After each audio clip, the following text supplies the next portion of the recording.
Hello everyone. आज हमारे पास क्वेश्चन गिवन है।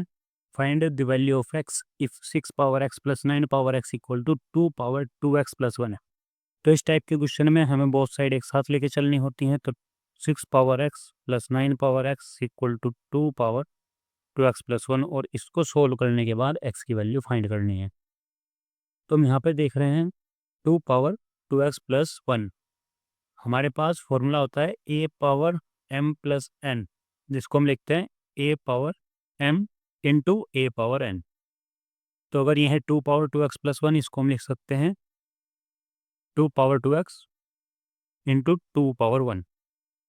तो 6 power x plus 9 power x equal to 2 power 2 x into 2 power 1, यानी बेस सेम रहेगा, एक बार ये वाली पावर इंटू एक बार ये वाली पावर। अब हमने एक चीज़ और पढ़ी है, ए पावर एन होता है ए पावर एम इंटू एन। तो इस टाइप से लिखा हुआ है 2 power 2 into x. 2 power 2 into x, तो 2 पावर 2 और उसकी पावर एक्स, इसको हम ऐसे लिख सकते हैं। तो 6 power x plus 9 power x, ये तो ऐसे ही रहेगा। इसको हम चेंज करेंगे 2 पावर 2 और उसकी पावर एक्स इंटू 2 पावर 1 यानी 2। 2 पावर 2 कितना होता है 4, यानी 4 पावर एक्स इंटू 2। इस तरफ 6 power x plus 9 power x ऐसे ही चल रहा है।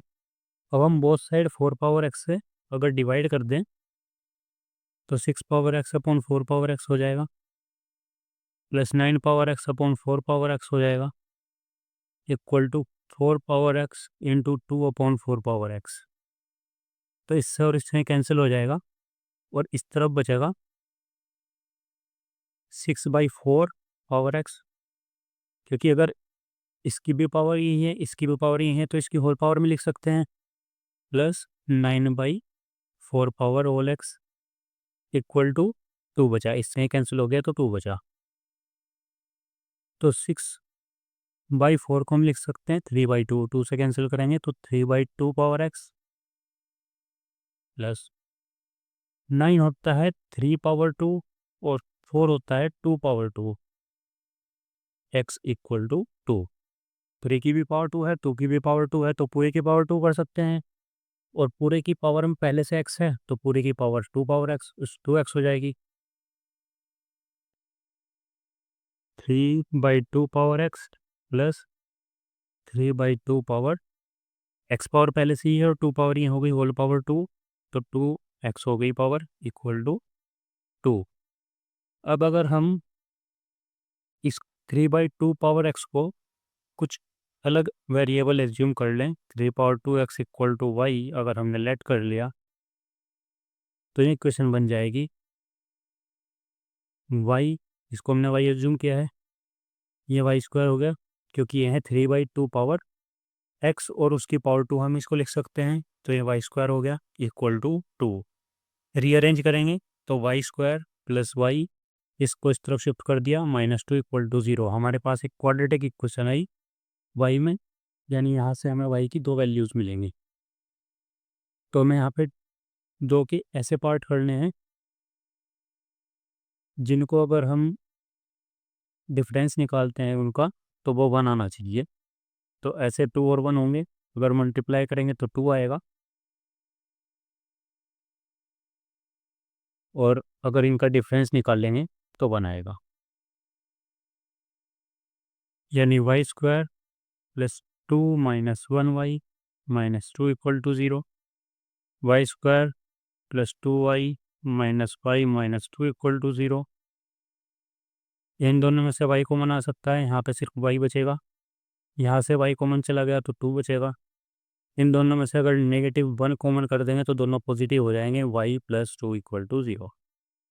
बोथ y प्लस 2 दोनों में है तो कॉमन आ जाएगा, यहाँ पे बचेगा y और यहाँ पे बचेगा -1 इक्वल टू 0। तो हमारे पास 2 नंबर्स है जिनकी प्रोडक्ट 0 है, तो या तो ये वाला 0 होगा या दूसरा 0 होगा, either 1 plus y plus 2 equal to 0 और y माइनस 1 इक्वल टू 0। अगर y प्लस 2 इक्वल टू 0 है तो y की वैल्यू आएगी -2, और अगर ये वाला 0 होगा y माइनस 1 तो y की वैल्यू आएगी 1। अब हमने y को फिर से रिकॉल करते हैं। अगर रिकॉल y इक्वल टू क्या एज्यूम किया था हमने, 3/2 पावर x, तो 3/2 पावर x की वैल्यू आई है -2 और दूसरी वैल्यू आई है 3/2 पावर x की 1। अब हम इन दोनों को सोल्व करेंगे। इसको सोल्व करने के लिए हम क्या कर सकते हैं, बोथ साइड लॉग ले लें। On taking log 3/2 power x equal to log -2। यहाँ से x स्टार्टिंग में आ जाएगा क्योंकि log m पावर n होता है n log m। log की m के साथ में जो भी पावर है इस नंबर के साथ में वो पावर स्टार्टिंग में आ जाती है। यहाँ है log 3/2 पावर x, तो पावर स्टार्टिंग में आएगी यानी x log 3/2 equal to log -2, यानी x equal to log -2 upon log 3/2। और हमें पता है नेगेटिव नंबर्स का अगर हम log निकालते हैं तो वो अनडिफाइंड होता है, ये वैल्यू अनडिफाइंड होगी। इसका मतलब ये जो हम यूज़ कर रहे हैं y इक्वल टू -2 यानी 3/2 पावर x इक्वल टू -2, ये वाली वैल्यू हमारी रिजेक्ट हो जाएगी, -2 रिजेक्ट। अब हमारे पास एक ही ऑप्शन बचा 3/2 पावर x इक्वल टू 1। तो 3/2 पावर x इक्वल टू हम उसको ऐसे लिख सकते हैं, क्योंकि किसी भी नंबर की पावर 0 करने पे 1 आता है तो हम इसको लिख सकते हैं 1 को 3/2 पावर 0। अगर हम बोथ साइड कंपेयर करेंगे, इसका भी बेस 3/2 है, इसका भी बेस 3/2 है, तो x की वैल्यू आई ऑन कंपेरिजन 0। अगर बेस सेम है तो पावर भी सेम होंगे, तो यहाँ से x की वैल्यू आई 0 और ये हमारा फाइनल आंसर। सिर्फ एक आंसर आएगा x इक्वल टू 0।